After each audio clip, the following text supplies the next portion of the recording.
Hello friends, welcome to my YouTube channel. My name is Harjeet Kaur. आज हम discuss करेंगे 23 मई के डेली करंट अफेयर क्वेश्चंस। तो अगर आपको इस पर्टिकुलर लेक्चर की पीडीएफ चाहिए तो उसके लिए आप मेरा टेलीग्राम चैनल भी ज्वाइन कर सकते हो, जिसका लिंक आपको नीचे डिस्क्रिप्शन बॉक्स में मिल जाएगा। तो शुरू करते हैं। सबसे पहले देखते हैं इम्पॉर्टेंट डेज। 23 मई को एक तो आता है बुद्ध पूर्णिमा या बुद्ध जयंती। अब जो बुद्ध पूर्णिमा होती है ना, बुद्ध पूर्णिमा 23 मई को नहीं आती। ये हिंदू कैलेंडर के हिसाब से वैशाख मंथ का जो फुल मून डे होता है, राइट। वैशाख मंथ का जो फुल मून डे होता है हिंदू कैलेंडर के अकॉर्डिंग, उस दिन होती है बुद्ध पूर्णिमा। और इस बार कब पड़ी है? 23 मई को, राइट। तो इस दिन जो हमारे लॉर्ड बुद्धा जी थे, गौतम बुद्ध जी, उनका जन्म हुआ था। कब हुआ था इनका जन्म? 563 बीसी में हुआ था। कहाँ पे हुआ था? लंबनी, लंबनी नेपाल के अंदर इनका बर्थ हुआ था। इसके अलावा हमने हिस्ट्री में बुद्धिज्म के बारे में पढ़ा है, तो वहां पे हमने लॉर्ड बुद्धा जी के बारे में सब कुछ डिस्कस किया था, राइट। नेक्स्ट एक और डे आता है 23 मई को, which is world turtle day. World turtle day जो है ये डेडिकेट करता है टर्टल्स एंड टॉर्टॉइस की जो पॉपुलेशन है उसको प्रोटेक्ट करने के लिए, और कंजर्वेशन से रिलेटेड ये डे है, वर्ल्ड टर्टल डे। अब देखो, एक तो होते हैं टर्टल्स, एक होते हैं टॉर्टॉइसेस। अब बहुत सारे लोग ये सोचते हैं कि शायद दोनों सेम है, लेकिन दोनों सेम नहीं है, दोनों में बहुत डिफरेंस है। डिफरेंस क्या है कि जो टर्टल्स होते हैं, टर्टल्स रहते हैं पानी में, और जो टॉर्टॉइस होते हैं ये रहते हैं लैंड पे। मेजर डिफरेंस क्या है? टर्टल्स पानी में रहते हैं और टॉर्टॉइस लैंड पे रहते हैं। और एज डिफरेंस भी दोनों में बहुत है। जो टर्टल्स की एवरेज एज है वो है 40 इयर्स, और जो टॉर्टॉइस की एवरेज एज है वो रहती है 300 इयर्स तक की, राइट। तो ये दोनों में मेन डिफरेंस है। नेक्स्ट चलते हैं क्वेश्चंस पे। तो फर्स्ट क्वेश्चन है, who is the director of CBI, central bureau of investigation. इसके डायरेक्टर कौन है? डायरेक्टर है परवीन सूद। कब बने थे ये डायरेक्टर? परवीन सूद जो थे ये डायरेक्टर बने थे मई 2023 में ये डायरेक्टर बने थे। और रिसेंटली सीबीआई के 2 एडिशनल डायरेक्टर्स अपॉइंट किए गए हैं, राइट। कौन कौन से 2 एडिशनल डायरेक्टर रिसेंटली अपॉइंट किए गए हैं? तो उनका नाम है AYV Krishna and N Venu Gopal. Krishna and Gopal जो है वो रिसेंटली एडिशनल डायरेक्टर बने हैं सीबीआई के। सीबीआई फॉर्मली स्टैब्लिश करी गई थी 1963 के अंदर, राइट। नेक्स्ट है, who has been appointed as the president of bar association of Supreme Court. Bar association of Supreme Court के प्रेसिडेंट कौन अपॉइंट हुए हैं? तो बने हैं कपिल सिब्बल जी, राइट। किसके president? Bar association of Supreme Court के। नेक्स्ट है Naresh Mohan, who dies recently are. ये कौन से फील्ड से जुड़े हुए थे? नरेश मोहन। नाम क्या है? नरेश मोहन। ये है नरेश मोहन। तो ये फेमस प्रिंट मीडिया से रिलेटेड थे, राइट। फेमस पर्सनालिटी है नरेश मोहन। तो ये कौन से फील्ड से जुड़े हुए थे? प्रिंट मीडिया से ये जुड़े हुए थे।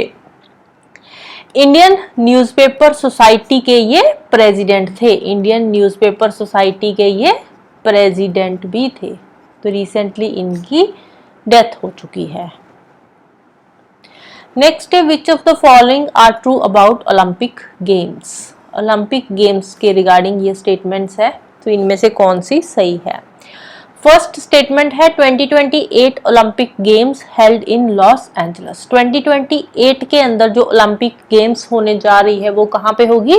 वो होगी लॉस एंजल्स, यूएसए में, राइट। यूएसए के अंदर होगी, लॉस एंजल्स में। बिल्कुल सही स्टेटमेंट है फर्स्ट वाली। सेकंड क्या है? The squash players have been inducted into TOPS with the focus on 2028 Los Angeles. 2028 में जो लॉस एंजल्स में ओलंपिक गेम्स होने जा रही है उसमें एक नई गेम ऐड करी गई है। कौन सी गेम नई ऐड करी गई है? स्क्वैश गेम ऐड करी गई है, राइट। तो उसी गेम के लिए हमारी जो एक टॉप स्कीम है इंडिया की, टॉप स्कीम है ये इंडिया की, उस स्कीम के अंडर जो स्क्वैश प्लेयर्स है, टोटल कितने स्क्वैश प्लेयर्स यहाँ पे जा रहे हैं ओलंपिक्स में, टोटल 3 स्क्वैश प्लेयर्स इंडिया की तरफ से जाएंगे ओलंपिक्स में, जिनको प्रिपेयर किया जाएगा इंडिया की तरफ से अंडर टॉप्स स्कीम, राइट। तो बिल्कुल सही स्टेटमेंट है सेकंड वाली भी। तो ये दोनों स्टेटमेंट्स ही इंपॉर्टेंट है। पहली है ओलंपिक गेम्स कहाँ पे होने जा रही है, दूसरा है नई गेम कौन सी ऐड हुई है ओलंपिक्स गेम के अंदर 2028 में, राइट। तो दोनों स्टेटमेंट्स यहाँ पे राइट है। अब थोड़ा सा टॉप्स स्कीम के बारे में देख लेते हैं। टॉप स्कीम क्या है? Target Olympic podium scheme. क्या है top scheme? Target Olympic podium scheme. कब आई थी? सितंबर 2014 के अंदर ये स्कीम जो थी लॉन्च करी गई थी। कौन सी मिनिस्ट्री ने लॉन्च करी थी? Ministry of youth affairs and sports ने इसको लॉन्च किया था। किस लिए लॉन्च किया था? इंडिया की जो परफॉर्मेंस है ओलंपिक्स एंड पैरालंपिक्स में, उसमें इंडिया की परफॉर्मेंस को इम्प्रूव करने के लिए टॉप स्कीम जो थी वो लाई गई थी। टॉप स्कीम के अंडर जो प्लेयर्स ओलंपिक्स गेम्स में जाते हैं, खेलते हैं, उनको प्रॉपर ट्रेनिंग दी जाती है अंडर टॉप स्कीम। जो भी उनका खाने पीने का रहता है, प्रॉपर डाइट उनको फॉलो करवाई जाती है, प्लस उनको 50,000 का मंथली स्टाइपेंड भी दिया जाता है। 50,000 का मंथली स्टाइपेंड भी दिया जाता है, साथ में ट्रेनिंग दी जाती है, प्रॉपर जो बैलेंस डाइट, प्रॉपर न्यूट्रिशन का उनका ध्यान रखा जाता है, राइट। तो 3 प्लेयर्स स्क्वैश के जा रहे हैं। कौन कौन से हैं उनका नाम देख लेते हैं। Anahat Singh, Abhay Singh and Velavan Senthil Kumar, right. Anahat Singh, Abhay Singh and Velavan Senthil Kumar. Next है Nandini brand sponsoring which 2 teams for upcoming T20। Nandini brand, ये कौन सा ब्रांड है? नंदिनी है कर्नाटका मिल्क फेडरेशन का ब्रांड है। कर्नाटका मिल्क फेडरेशन का ये ब्रांड है नंदिनी ब्रांड। जो T20 अभी होने जा रहा है, तो उसमें ये कौन सी 2 टीम्स को स्पॉन्सर कर रहा है नंदिनी ब्रांड? तो ये स्पॉन्सर कर रहा है स्कॉटलैंड एंड आयरलैंड की टीम्स को, राइट। नंदिनी ब्रांड स्पॉन्सर कर रहा है स्कॉटलैंड एंड आयरलैंड की टीम्स को।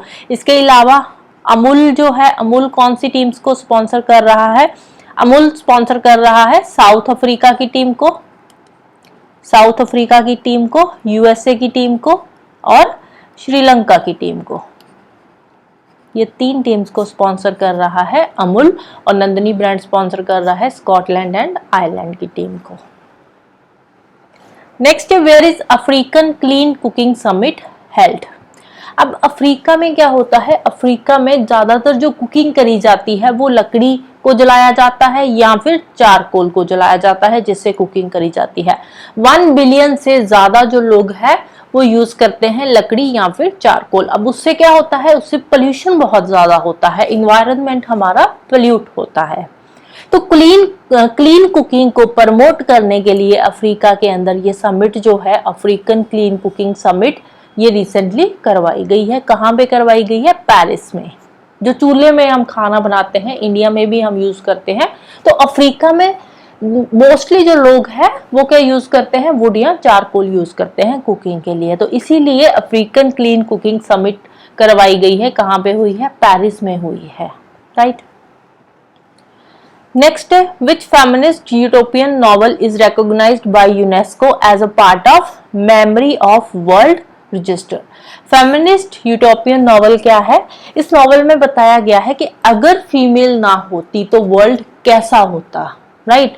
तो इस तरह का नॉवल है जिसको ऐड किया गया है मेमोरी ऑफ वर्ल्ड रजिस्टर के अंदर। तो नॉवल का नाम क्या है? नॉवल का नाम है सुल्तानास ड्रीम, राइट। नॉवल का नाम क्या है? सुल्तानास ड्रीम। किसका नॉवल है ये? बंगाली ऑथर है, नाम क्या है? बेगम रुकैया शेखावत हुसैन। नाम क्या है? बेगम रुकैया शेखावत हुसैन। इन्होंने ये नॉवल लिखा था 1905 में ब्रिटिश इंडिया में। अब ये कहां पे है? अब ये है बांग्लादेश में, राइट। तो ब्रिटिश इंडिया के टाइम पे ये नॉवल लिखा था। किसने लिखा था? बेगम रुकैया शेखावत हुसैन ने लिखा था, राइट। नॉवल का नाम क्या है? सुल्तानास ड्रीम।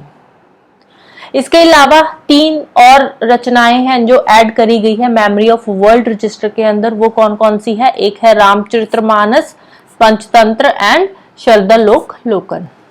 इसके बारे में हमने पढ़ा था।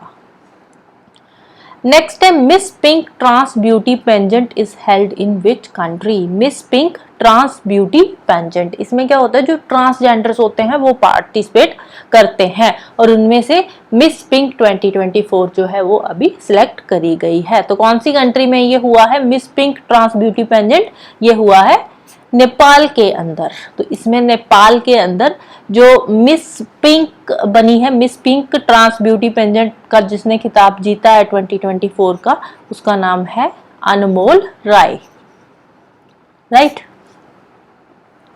अनमोल Rai, a trans women crowned as Miss Pink Nepal 2024। Miss Pink Nepal 2024 कौन बनी है, अनमोल राय, ट्रांस वुमेन है ये। कहां पे हुआ था ये हुआ था काठमांडू के अंदर, राइट। नेक्स्ट है world's highest competitive swimming pool opens up in which country. Highest competitive swimming pool, competition के लिए जो स्विमिंग पूल्स है, हाईएस्ट जो सबसे ज्यादा हाइट पे है, वर्ल्ड में जो सबसे ज्यादा हाइट पे है ये स्विमिंग पूल, कौन सी कंट्री में ये इनॉग्रेट किया गया है रिसेंटली, तो ये इनॉग्रेट हुआ है भूटान के अंदर, राइट। किसने इनॉग्रेट किया है, वर्ल्ड एक्वाटिक्स ने इसको इनॉग्रेट किया है। वर्ल्ड का हाईएस्ट कॉम्पिटिटिव स्विमिंग पूल है, कितनी हाइट पे है, 8200 फीट की हाइट पे ये स्विमिंग पूल बना हुआ है। एक्वाटिक स्पोर्ट्स को प्रमोट करने के लिए ये स्विमिंग पूल जो है वो बनाया गया है, राइट। नेक्स्ट है रिसेंटली फोन पे launches UPI in which country for Indian tourist. Phone पे ने यूपीआई सर्विसेज लॉन्च करी है, कौन सी कंट्री में लॉन्च करी है इंडियन टूरिस्ट के लिए, तो ये श्रीलंका के अंदर लॉन्च करी गई है इंडियन टूरिस्ट के लिए। अब इंडिया के टूरिस्ट अगर श्रीलंका में जा रहे हैं, वहां पे कुछ खा रहे हैं या कुछ भी पेमेंट कर रहे हैं, खाने पीने की या किसी होटल की पेमेंट कर रहे हैं, तो वो फोन पे से अपनी पेमेंट कर सकते हैं यूपीआई से, राइट। तो यूपीआई से जब पेमेंट होगी तो उसमें जो भी करेंसी के चार्जेस, जो करेंसी कन्वर्जन के चार्जेस होंगे वो काटे जाएंगे और डायरेक्टली वहां पे जाकर हम अपने बैंक अकाउंट से यूपीआई के थ्रू पेमेंट्स कर सकते हैं। कौन सी कंट्री में, श्रीलंका में, got it. Next 10-year blue residency visa for environmentalist is launched by which country.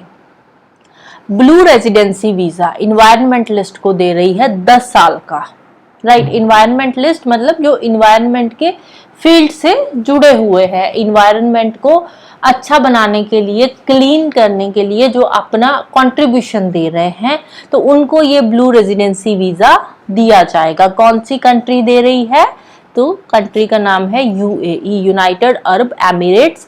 10 साल का ब्लू रेजिडेंसी वीजा दे रही है इन्वायरमेंटलिस्ट को, right. So that's all for today. तो जाने से पहले वीडियो को लाइक कर देना, शेयर कर देना और चैनल को सब्सक्राइब कर लेना। Thank you, bye bye, have a nice day.